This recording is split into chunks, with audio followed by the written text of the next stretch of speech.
पूर्व में रहे विधायक श्री होशियार सिंह जी के ऊपर गंभीर आरोप जो है वो लगाए जा रहे हैं, जो तथ्यों से बिल्कुल परे हैं। उसमें किसी भी प्रकार का कोई तथ्य नहीं है। राजनीति से प्रेरित एफआईआर जब वहाँ पे लॉन्च हुई है, मैं ये पूछना चाहता हूँ आदरणीय श्री सुखविंदर सिंह सुक्खू जी से कि क्या उपचुनावों में कांगड़ा कोऑपरेटिव बैंक के माध्यम से जो पैसा महिला मंडलों के खातों में गया था, उनकी डेट भी है, उनका अकाउंट नंबर भी है। क्या कांगड़ा कोऑपरेटिव बैंक के किसी बड़े अफसर के ऊपर आज तक इंक्वायरी हुई? क्या उनके खिलाफ कभी एफआईआर हुई? इस सरकार ने हमेशा ही लोकतंत्र का गला घोटने की कोशिश की है, अपने विरोधियों को इसी प्रकार से डराने धमकाने का काम किया है।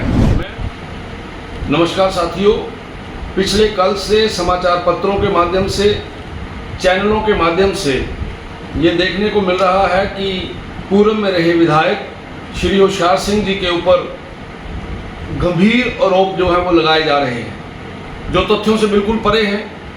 उसमें किसी भी प्रकार का कोई तथ्य नहीं है। राजनीति से प्रेरित एफआईआर जब वहाँ पे लॉन्च हुई है, मैं पूछना चाहता हूँ इस सरकार से कि क्या इस सरकार के पास कोई इस प्रकार का प्रूफ है कि आदरणीय श्री होशियार सिंह जी ने अपनी ऐच्छिक निधि जो किसी को दी थी, वो जो निधि है क्या उनके खातों में वापस आई है? क्या इस प्रकार का कोई प्रूफ है?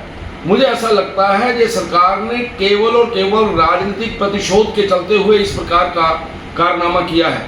ये सरकार यही नहीं रुकी है। इन्होंने पहले भी भारतीय जनता पार्टी के विधायकों के ऊपर, भाई आशीष के ऊपर, भाई सुधीर शर्मा के ऊपर इन्होंने इसी प्रकार से अलग अलग तरीके से उनको दबाने की कोशिश की है, एफआईआरें की हैं, लेकिन सरकार को समय समय के ऊपर मुंह की खानी पड़ी है। जब जब भी समाज को, जब जब भी किसी व्यक्ति को, जब जब भी किसी पार्टी को इस प्रकार से दबाने की कोशिश होती है, तो जो लोग इस प्रकार का काम करते हैं उनका हर्ष कैसा होता है ये अतीत जानता है, समाज जानता है।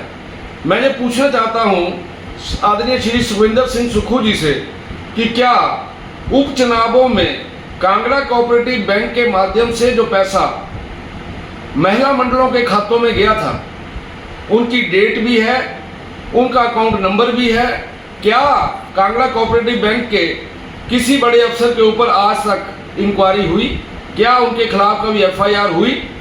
इस सरकार ने हमेशा ही लोकतंत्र का गला घोटने की कोशिश की है, अपने विरोधियों को इसी प्रकार से डराने धमकाने का काम किया है। मैं इसकी निंदा करता हूं और मैं आशा करता हूं कि आदरणीय सुक्खू जी को आत्मचिंतन और मनन करना चाहिए, उनको इन प्रकार के कारनामों से बचना चाहिए। और मैं एसपी विजिलेंस को भी ये पूछना चाहता हूं कि क्या जो सचमुच में जिन लोगों ने भ्रष्टाचार किया है उनके खिलाफ एफआईआर करने का उनके पास समय है या नहीं।